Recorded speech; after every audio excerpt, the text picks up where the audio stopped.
जो हमारी बॉडी में नर्वस सिस्टम है उसको डिवाइड किया गया है दो दो पार्ट में, दो कैटेगरी में, सेंट्रल नर्वस सिस्टम और peripheral nervous system. Central nervous system में आपका आता है ब्रेन और स्पाइनल कार्ड, और पेरिफेरल नर्वस सिस्टम कहने का मतलब ये है कि सेंट्रल नर्वस सिस्टम से जो भी न्यूरॉन्स निकले वो पूरी की पूरी बॉडी में फैल गए और क्या बना लिए, पेरिफेरल नर्वस सिस्टम। अब जब हम पेरिफेरल नर्वस सिस्टम की बात करते हैं तो इसको डिवाइड किया गया दो कैटेगरी में, एफरेंट डिवीजन और इफरेंट डिवीजन।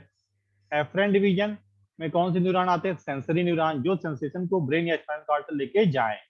इफरेंट डिवीजन में कौन से आते हैं, मोटर न्यूरॉन जो भी रिस्पांस है उसको मसल्स तक या डिफरेंट ग्लैंड्स या डिफरेंट ऑर्गन्स तक लेकर के जाए, उन्हें हम क्या कहते हैं, इफरेंट डिवीजन। अब इफरेंट डिवीजन को फर्दर डिवाइड किया गया दो पार्ट में, सोमैटिक सिस्टम और ऑटोनॉमिक सिस्टम। सोमैटिक सिस्टम कहने का मतलब क्या है, जो इफरेंट डिवीजन का वह पार्ट जो वॉलंटरी एक्शन को कंट्रोल करता है, somatic system. Autonomic system involuntary. Efferent division का वह पार्ट जो ऑटोनॉमिक या इनवॉलंटरी एक्टिविटी को उसको कंट्रोल करे, उसे हम क्या नाम देते हैं, ऑटोनॉमिक नर्वस सिस्टम। अब ऑटोनॉमिक नर्वस सिस्टम को फर्दर डिवाइड किया गया है दो कैटेगरी में। First one is sympathetic system, second one is parasympathetic system, और एक तीसरा कंसीडर करते हैं हम क्या, enteric nervous system. Enteric, enteric कहीं भी टर्म लगाओ तो एंटेरिक का मतलब होता है gastro intestinal tract. Gastro intestinal tract, enteric term का मतलब यह है जीआई ट्रैक्ट का मतलब। तो एंटेरिक नर्वस सिस्टम कहने का मतलब वो सारे के सारे न्यूरॉन्स जो आपके गैस्ट्रो इंटेस्टाइनल ट्रैक्ट के वेरियस ऑर्गन को सप्लाई देते हैं, आइदर सेंसरी और डिफरेंट डिवीजन, उन्हें हम क्या कहते हैं, enteric nervous system. Efferent division का वह पार्ट जो कि गैस्ट्रो इंटेस्टाइनल ट्रैक्ट को सप्लाई देता है उसे हम क्या कहेंगे, एंटेरिक नर्वस सिस्टम। यानी आप कहेंगे कि इफरेंट डिवीजन को डिवाइड किया गया सोमैटिक सिस्टम में और ऑटोनॉमिक नर्वस सिस्टम में। Autonomic nervous system involuntary activity को कंट्रोल करता है जो आपकी इच्छा से नहीं होता है। सोमैटिक सिस्टम वॉलंटरी एक्टिविटी को कंट्रोल करता है जो आपकी इच्छा से होता है। जैसे खाना आपने खाया, तो जब खाना पेट में जाएगा तो पेरिस्टाल्सिस मूवमेंट शुरू हो जाएगी। आप लाख इच्छा कर लें कि शुरू ना हो पेरिस्टाल्सिस, वो पेरिस्टाल्सिस होगी, वो खाना पचेगा, आपके वो नियंत्रण में नहीं है। That is autonomic activity. तो ऑटोनॉमिक नर्वस सिस्टम का पार्ट जो कि गैस्ट्रो इंटेस्टाइनल ट्रैक्ट में मौजूद है उसे हम क्या कहेंगे, एंटेरिक नर्वस सिस्टम। दूसरा आपका आता है सिंपैथेटिक सिस्टम, और फिर आपका आता है पैरासिम्पैथेटिक सिस्टम। सिंपैथेटिक सिस्टम को फर्दर डिवाइड किया गया है आपका, इसको हम नाम देते हैं थोरैको लंबर आउटफ्लो। क्या नाम देते हैं, थोरैको लंबर आउटफ्लो। पैरासिम्पैथेटिक सिस्टम को हम फर्दर क्या नाम देते हैं, क्रैनियो सैक्रल आउटफ्लो। क्या नाम देते हैं, क्रैनियो सैक्रल आउटफ्लो।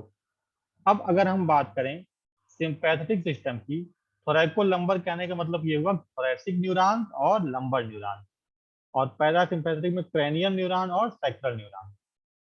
अब इसमें आप बताएंगे sympathetic system में come from the thoracic and lumbar region T1 to L2-3 of spinal cord। मतलब कि जैसे आपके जो ब्रेन से न्यूरॉन्स निकलते हैं उन्हें हम क्या नाम देते हैं, क्रैनियल नर्व। क्या नाम देते हैं, क्रैनियल नर्व। उनका नंबर कितना होता है, 12 pair, 12 pair of cranial nerve जो कि ब्रेन से डायरेक्ट निकलते हैं और पूरी की पूरी बॉडी में डिस्ट्रीब्यूट हो जाते हैं। उसमें आपने पढ़ा होगा फर्स्ट ईयर में, olfactory, optic, oculomotor, trochlear, trigeminal, glossopharyngeal, vagus, abducens वगैरह, ये सब क्या है, क्रैनियल नर्व। ये हमारे खोपड़ी से, क्रैनियल मतलब क्या, खोपड़ी, सीधे ब्रेन से निकले और बॉडी में डिस्ट्रीब्यूट हो गए। उसमें से ज्यादातर न्यूरॉन्स की सप्लाई किसको जाती है, आपके फेस को, हेड रीजन को या स्कल रीजन को। केवल एक वेगस न्यूरॉन है, वेगस, वो आपके गले से नीचे उतरता है और पूरी पूरी बॉडी में डिस्ट्रीब्यूट हो जाता है। इन्हें हम क्या नाम देंगे, क्रैनियल नर्व। फिर आपके स्पाइनल कार्ड से नर्व निकलती हैं, वो पूरी पूरी बॉडी में डिस्ट्रीब्यूट होती है, उन्हें क्या कहते हैं, स्पाइनल नर्व। स्पाइनल नर्व का नंबर कितना होता है, 31 पेयर, 31 पेयर। ये स्पाइनल कार्ड से निकलती हैं। अब स्पाइनल कार्ड में कई रीजन है, सर्वाइकल, थोरैसिक, लंबर, सैक्रल, टॉकिजियल। तो सर्वाइकल से जो न्यूरॉन निकलेंगे उन्हें हम क्या कहेंगे, सर्वाइकल न्यूरॉन। थोरैसिक रीजन से जो निकलेंगे उन्हें क्या कहेंगे, थोरैसिक न्यूरॉन। जो लंबर से निकलेंगे उन्हें क्या कहेंगे, लंबर न्यूरॉन। जो सैक्रल से उन्हें सैक्रल न्यूरॉन, जो कॉक्सियल से उन्हें कॉक्सियल न्यूरॉन। तो sympathetic nervous system, sympathetic autonomic nervous system में थोरैसिक रीजन की पहले न्यूरॉन से लेकर के लंबर रीजन के दूसरे तीसरे न्यूरॉन तक जितने भी हैं ये सब आपस में मिल जाते हैं और जिस सिस्टम को बनाते हैं उसे क्या कहते हैं, सिंपैथेटिक नर्वस सिस्टम। यानी आप कहेंगे in the case of sympathetic nervous system several neurons are involved. These neurons are spinal neurons. कौन कौन से इन्वॉल्व होते हैं, थोरैसिक रीजन के पहले न्यूरॉन से लेकर के लंबर रीजन के तीसरे न्यूरॉन तक ये किसमें इन्वॉल्व होते हैं, सिंपैथेटिक सिस्टम में। फिर आपका आता है पैरासिम्पैथेटिक सिस्टम। इसे हम क्या नाम देते हैं, क्रैनियोसैक्रल आउटफ्लो। इसमें कौन कौन से क्रैनियल नर्व इन्वॉल्व होती हैं, तीसरी, सातवीं, नौवीं और 10वीं आप ये बताएंगे। और इसके अलावा सैक्रल रीजन के 2, 3, 4। तो आप ये बताएंगे कि क्रैनियल न्यूरॉन का 3, फिर 7, फिर 9, फिर 10। 3, 7, 9, 10 ये क्रैनियल न्यूरॉन्स और सैक्रल रीजन के 2, 3, 4 नंबर के जो न्यूरॉन्स हैं ये मिलके क्या बनाते हैं, आपका पैरासिम्पैथेटिक सिस्टम। पैरासिम्पैथेटिक सिस्टम आपको रिलैक्स करता है, आप तब एक्टिवेट होता है जब आप रिलैक्स में हो। सिंपैथेटिक सिस्टम तब एक्टिवेट होता है जब आप स्ट्रेसफुल माहौल में, फाइट फ्लाइट फाइट। अब जैसे यहां देख लीजिए, स्पाइनल नर्व कितने होते हैं, 8 cervical, 12 thoracic, 5 lumbar, 5 sector, 1 coxal. इसमें क्या है, थोरैसिक रीजन के फर्स्ट से लेकर के लंबर के सेकंड थर्ड ये क्या बना लेंगे आपके सिंपैथेटिक। क्रैनियल में, क्रैनियल नर्व में 3, 7, 9, 10 और सेक्टर में 2, 3, 4 ये सेक्टर रीजन ये नीचे वाला है। जिसे हम क्या नाम देते हैं, कॉर्डा एक्पिना। कॉर्डा एक्पिना मतलब क्या, घोड़े की पूंछ जैसा, घोड़े की जैसे पूंछ होती तो आपस में मिल गए, क्या बना लिया, कॉर्डा एक्पिना। सेकंड, थर्ड, फोर्थ ये क्या बनाते हैं आपके, मतलब क्रैनियल 3, 7, 9, 10 और सेक्टरल के 2, 3, 4 ये क्या बनाएंगे, पैरासिम्पैथेटिक नर्वस सिस्टम। अब ये चीज याद रखिए कि आपके बॉडी में 31 पेयर स्पाइनल नर्व है। ये स्पाइनल नर्व जिस वर्टिब्रल कॉलम से निकलती हैं वो ये है। और वर्टिब्रल कॉलम में पहली वर्टिब्रा कौन सी है, एटलस। C1 कौन सा है, एटलस। C2 कौन सा है, एक्सिस। ये पहली वर्टिब्री कौन सी है, एटलस। दूसरी वर्टिब्री कौन सी है, एक्सिस। और कितनी बोन में मौजूद होती है, 33 बोन। वर्टिब्रल कॉलम में कितनी बोन मौजूद है, 33 बोन। 7, 12, 5, 5, 4 ये फार्मूला होता है। 7, 12, 5, 5, 4 ये वर्टिब्री का, और 8, 12, 5, 5, 1 ये स्पाइनल नर्व का।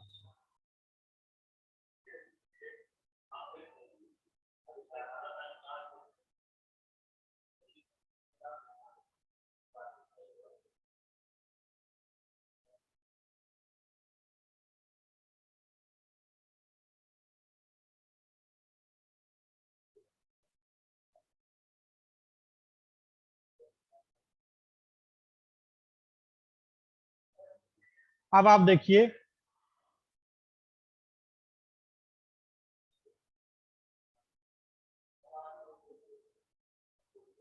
Sympathetic nervous system prepare the body to deal with exciting and stressful situation। जब आप उत्तेजना के माहौल में या स्ट्रेस टेंशन के माहौल में उस समय आपकी बॉडी को तैयार कौन करता है, सिंपैथेटिक नर्वस सिस्टम। ऐसे जब आप अब सिंपैथेटिक डिवीजन थोरैकोलंबर जो सप्लाई है इसका आपके आर्गन पे क्या क्या प्रभाव पड़ेगा इसको हम थोड़ा सा देखेंगे। ऐसे सबसे पहले हम देखते हैं कि इस पे आइरिस मसल है, जो आइरिस, जो आपकी आंखों में आइरिस है उस पे इसका क्या प्रभाव पड़ेगा। तो आइरिस पे क्या होगा, प्यूपिल डायलेट, पुतली आपकी फैल जाएगी। जब आप स्ट्रेस में होते हो तो क्या आपकी आंखें एकदम फैल जाती हैं, आंखें बड़ी बड़ी हो जाएंगी। प्यूपिल dilate, salivary gland, secretion inhibited. जब आप किसी भय में है तो आपका क्या होता है, मुंह सूख जाता है, स्लाइवरी ग्लैंड का सिक्रीशन कम हो गया। यानी कि सिंपैथेटिक नर्वस सिस्टम की वजह से आइरिस मसल पे क्या इफेक्ट पड़ेगा, जो आपकी प्यूपिल होंगी वो डायलेट हो जाएंगी। स्लाइवरी ग्लैंड पे क्या इफेक्ट पड़ेगा, सिक्रीशन रोक दिया जाएगा। जब आप टेंशन में होते हैं तो आपका मुंह सूखने लगता है। ब्लड वेसल इन हार्ट, ऐसी ब्लड वेसल जो कि सप्लाई किसको दे रही है, हार्ट को, उसमें क्या हो जाएगा, वेजो कॉन्स्ट्रिक्शन, वो ब्लड वेसल कॉन्स्ट्रिक्ट कर जाएंगी, सिकुड़ जाएंगी। इससे क्या होगा, हार्ट रेट बढ़ जाएगा, फोर्स ऑफ कॉन्ट्रेक्शन बढ़ जाएगा, बीपी बढ़ जाएगा। ट्रैकिया और ब्रांकाई पे क्या इफेक्ट पड़ेगा, ट्रैकिया और ब्रांकाई पे इफेक्ट ये पड़ेगा, ब्रांको डायलेशन, ब्रांकाई डायलेट हो जाएंगे। ब्रांकाई डायलेट क्यों हो जाएंगे, ताकि ज्यादा अमाउंट ऑफ एयर आपके फेफड़ों में जाए, आपकी बॉडी ऑक्सीजनेटेड और तुरंत आप लड़ने के लिए तैयार हो जाए। तो ट्रैकिया और ब्रांकाई में क्या होगा, ब्रांको डायलेशन। लिवर में क्या होगा, भाई आपको फाइट करना है तो आपको एनर्जी चाहिए, एनर्जी किससे मिलेगी, ग्लूकोज से। अब ग्लूकोज तो तुरंत मिल नहीं जाएगा जहां डर है, आपको पता चला डर है तो इतना थोड़ी तुरंत भागोगे ग्लूकोज खाने के लिए। तो तुरंत क्या होगा, लिवर में जो भी ग्लाइकोजन स्टोर है वो खटाखट खटाखट किसमें तोड़ दिया जाएगा, ग्लूकोज में, और तुरंत उसे ब्लड में रिलीज कर दिया जाएगा, ताकि बॉडी की सेल्स उस ग्लूकोज का यूटिलाइज करें एनर्जी प्रोडक्शन।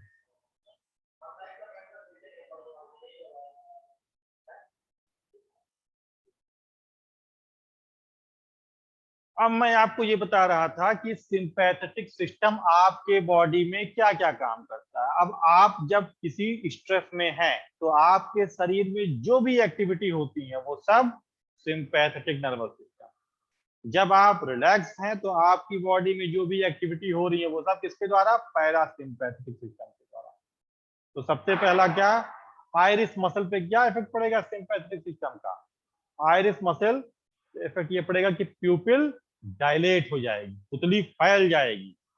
जब गुस्से में होते तो तुम्हारी आंखें एकदम बड़ी बड़ी हो जाती। Salivary gland secretion inhibited, tension में तो मुंह सूखने लगता है। ब्लड वेसल जो भी सप्लाई हार्ट को दे रही है वहां vasoconstriction, force of contraction, rate of contraction बढ़ जाएगा। ट्रैकिया और ब्रांकाई पे क्या होगा, ट्रैकिया और ब्रांकाई पे इफेक्ट ये पड़ेगा कि ब्रोंकाई डायलेट कर जाएगी, ब्रांको डायलेशन। क्यों, ताकि ज्यादा मात्रा में हवा हमारे ऑक्सीजन हमारे फेफड़ों तक पहुंचे और हम फाइट करने के लिए तैयार रहें। लिवर में ग्लाइकोजीनोलिसिस, ग्लाइकोजीनोलिसिस मतलब ग्लाइकोजन का टूटना, क्योंकि आपको फाइट की कंडीशन में एनर्जी चाहिए, उसके लिए ग्लूकोज चाहिए। तो तुरंत क्या होगा, तुरंत बॉडी में जहां भी ग्लूकोज ग्लाइकोजन के फॉर्म में स्टोर है उस ग्लाइकोजन को खटाखट खटाखट तोड़ दिया जाएगा इन द ग्लूकोज, और ग्लूकोज को रिलीज कर दिया जाएगा ब्लड में, ताकि सेल्स तुरंत उस ग्लूकोज का यूटिलाइज करें और एनर्जी प्रोड्यूस करें फॉर द स्ट्रेसफुल कंडीशन।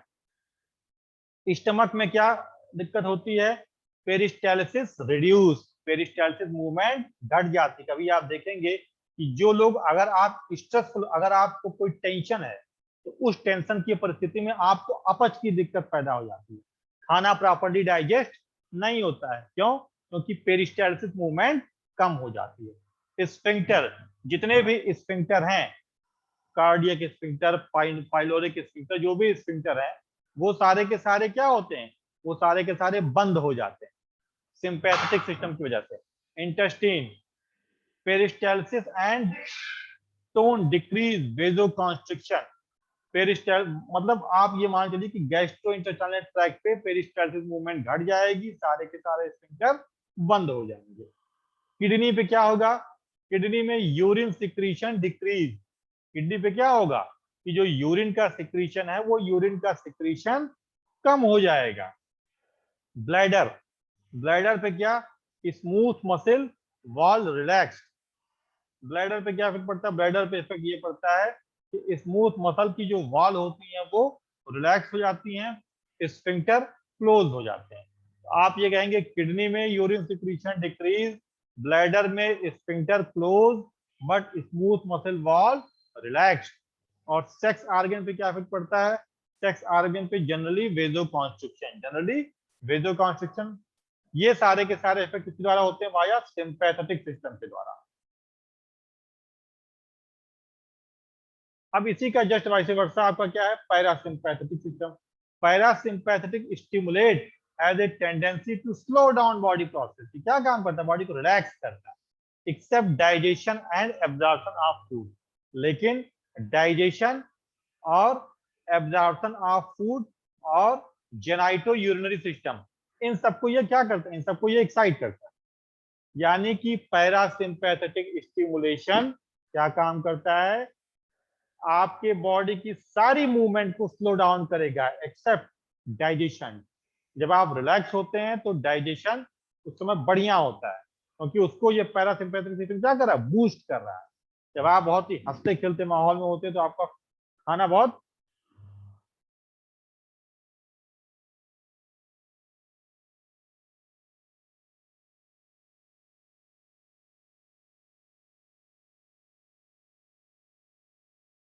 जब आप हंसते खेलते हुए माहौल में रहते हैं तो क्या होता है, जब आप हंसते खेलते माहौल में रहते हैं तो आपका डाइजेशन बहुत बढ़िया होता है, खाना बहुत आराम से अच्छे से पचता है, आपको कब्जियत की दिक्कत नहीं होती, कॉन्स्टिपेशन वगैरह गैस फैस नहीं बनता है। लेकिन अगर आप स्ट्रेस में है तो सारी मुसीबत।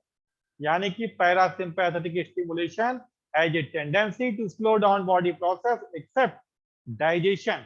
डाइजेशन को ये बूस्ट करता है। और एब्जॉर्प्शन ऑफ फूड, जब आप स्ट्रेस में होते हैं उस समय खाने का एब्जॉर्प्शन भी कम हो जाता है। जैसे आप देखेंगे कुछ लोग जो बहुत ज्यादा स्ट्रेस में होते हैं बहुत खाना खाते हैं, लेकिन उनका शरीर एकदम जस्ट लाइक चिड़ी मार।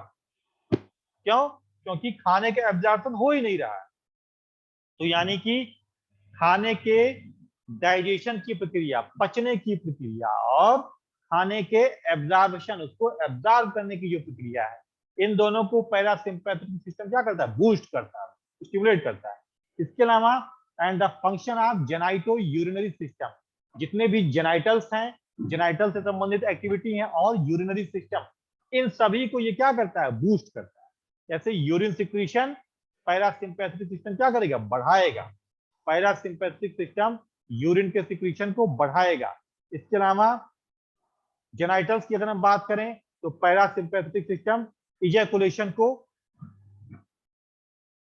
डिक्रीज करता है, लेकिन बाकी जितने भी जेनाइटल्स हैं उनकी नॉर्मल फंक्शनिंग को बढ़ाता है। तो आप ये कहेंगे कि पैरासिम्पैथेटिक सिस्टम आपके जेनाइटो यूरिनरी सिस्टम को इनहेंस करता है, बूस्ट करता है। इसमें क्या है कि यूरिन का सिक्रीशन बढ़ेगा। इसके अलावा erection, erection is also enhanced by the parasympathetic stimulation but ejaculation decrease.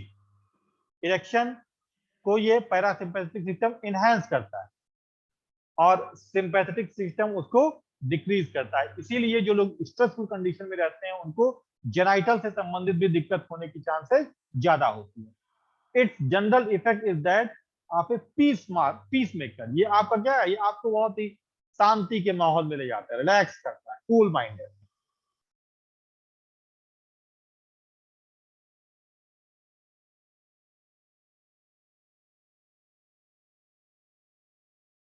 अब दूसरी चीज आप आते हैं पैरासिम्पैथेटिक सिस्टम पे। पैरासिम्पैथेटिक सिस्टम क्या काम करता है भाई, पैरासिम्पैथेटिक सिस्टम जस्ट उल्टा आयरिस की मसल को क्या करेगा, प्यूपिल को एकदम कॉन्स्ट्रिक्ट कर देगा, स्लाइवरी ग्लैंड सिक्रीशन को बढ़ा देगा। आप एकदम मस्त मौला माहौल में है, कुछ बढ़िया खाने की चीज है, या आपको स्लाइवा टपकने लगा, that is secretion increase. Heart rate, heart rate को डिक्रीज करेगा, फोर्स ऑफ कॉन्ट्रैक्शन डिक्रीज करेगा, थोड़ा धड़कन जो बीपी बढ़ा था थोड़ा वो डाउन करेगा। ट्रैकिया और ब्रांकाई, ब्रांको कॉन्स्ट्रिक्शन, ब्रांकाई को कॉन्स्ट्रिक्ट करेगा, क्योंकि अब आपको उतनी ज्यादा एरिएशन की जरूरत नहीं है।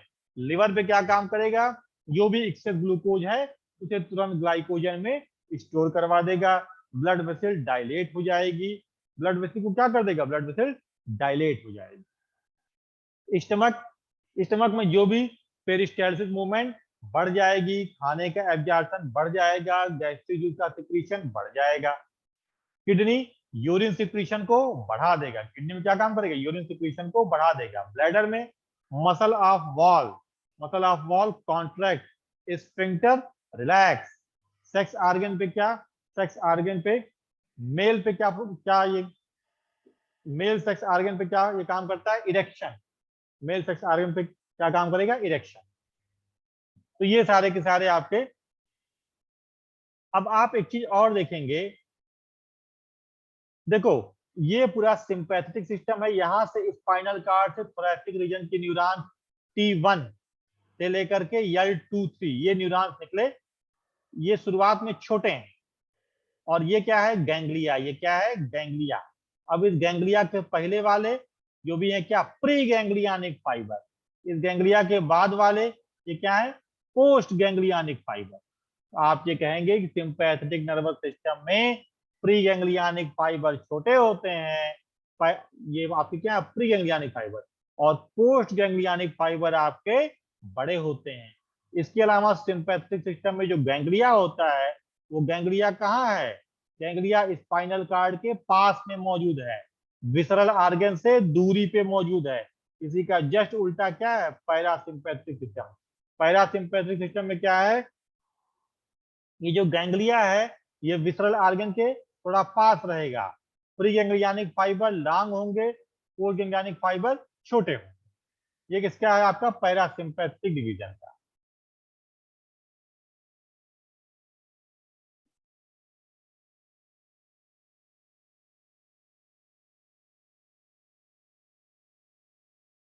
अब इसमें आप बताएंगे कि पैरासिम्पैथेटिक में कौन कौन सी, 3, 7, 9 और 10वें नंबर का, और सेक्टुअल में 2, 3, 4, ये मिलाते हैं क्या, parasympathetic nervous system.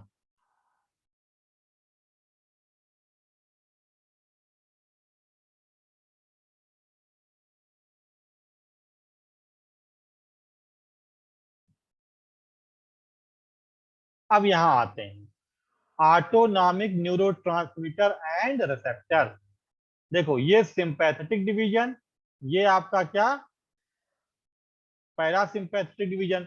Sympathetic division में क्या है, ये प्री गैंग्लियनिक फाइबर छोटे, पोस्ट गैंग्लियनिक फाइबर बड़े। पैरासिम्पैथेटिक में क्या, प्री गैंग्लियनिक फाइबर बड़े, पोस्ट गैंग्लियनिक फाइबर छोटे। पैरासिम्पैथेटिक में क्या होगा, यहाँ पे जो प्री गैंग्लियनिक फाइबर है, सिंपैथेटिक या पैरासिम्पैथेटिक दोनों जगह, वो क्या रिलीज करेगा, एस्टिल कोलिन नाम का न्यूरोट्रांसमीटर। जो मेरा ये एरो है वो आप लोगों को दिखाई दिखाई, मतलब दिखाई दे रहा है ना, कर्सर, क्यों, चलिए। तो सिंपैथेटिक नर्वस सिस्टम में क्या, सिंपैथेटिक नर्वस सिस्टम में और पैरासिम्पैथेटिक नर्वस सिस्टम दोनों जगहों पे,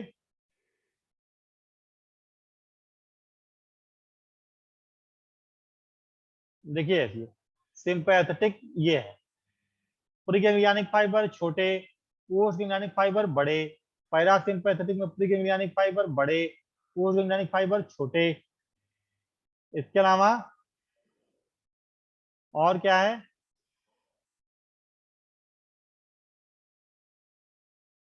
सिंपैथेटिक डिवीजन में और क्या है, इन दोनों जगहों पे, मतलब आप कहेंगे क्या वो सिंपैथेटिक हो क्या वो पैरासिम्पैथेटिक हो, दोनों जगहों पे neurotransmitter at the pre ganglionic region क्या रिलीज होता है, एसिटिल कोलिन।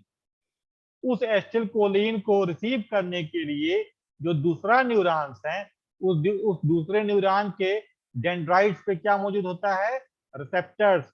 उन्हें हम क्या कहते हैं, निकोटिनिक रिसेप्टर्स। क्या नाम देंगे, निकोटिनिक रिसेप्टर्स। यहां भी निकोटिनिक रिसेप्टर्स है, यहां भी निकोटिनिक रिसेप्टर्स। तो आप ये कहेंगे कि क्या वो सिंपैथेटिक नर्वस सिस्टम हो क्या वो पैरासिम्पैथेटिक नर्वस सिस्टम हो, दोनों जगह प्री गैंग्लियनिक न्यूरॉन्स क्या रिलीज करता है, एसिटिलकोलिन। और दोनों जगह जो पोस्ट गैंग्लियनिक न्यूरॉन्स की डेंड्राइट्स हैं, उनपे एसिटिलकोलिन को एक्सेप्ट करने के लिए क्या मौजूद है, निकोटिनिक रिसेप्टर। अब ये निकोटिनिक रिसेप्टर्स ऐसी जगह मौजूद हैं जहां न्यूरॉन और न्यूरॉन का जंक्शन है, न्यूरॉन और न्यूरॉन का जंक्शन है। इसीलिए हम इसे क्या नाम देंगे, एनएन रिसेप्टर। क्या नाम देते हैं, निकोटिनिक एनएन, एनएन रिसेप्टर। अब हम बात करते हैं सिंपैथेटिक डिवीजन में पोस्ट गैंग्लियनिक फाइबर की। आप ये देखेंगे सिंपैथेटिक डिवीजन में पोस्ट गैंग्लियनिक न्यूरॉन क्या छोड़ रहा है, नॉरएपिनेफ्रिन या एड्रेनालिन या नॉर एड्रेनालिन। और उसको रिसीव करने के लिए जो इफेक्टर सेल है वहां क्या मौजूद है, दूसरे टाइप के रिसेप्टर। कौन से रिसेप्टर, जिन्हें हम कहते हैं एड्रीनर्जिक रिसेप्टर। क्या नाम देते हैं, एड्रीनर्जिक रिसेप्टर। इन्हीं को हम क्या कहते हैं, alpha 1, alpha 2, beta 1, beta 2, beta 3। अब हमको फार्माकोलॉजी में यही पढ़ना है, अल्फा रिसेप्टर कहाँ है, बीटा रिसेप्टर कहाँ है। फिर पढ़ेंगे अल्फा रिसेप्टर एगोनिस्ट, जो अल्फा को एक्टिवेट करते, अल्फा रिसेप्टर एंटागोनिस्ट या अल्फा ब्लॉकर। ऐसे ही पढ़ेंगे क्या, बीटा ब्लॉकर। बीटा, ये बीटा रिसेप्टर्स हैं, इनको जो रोक दे, ब्लॉक कर दे, बीटा ब्लॉकर। एटनोलाल, मेटाप्रो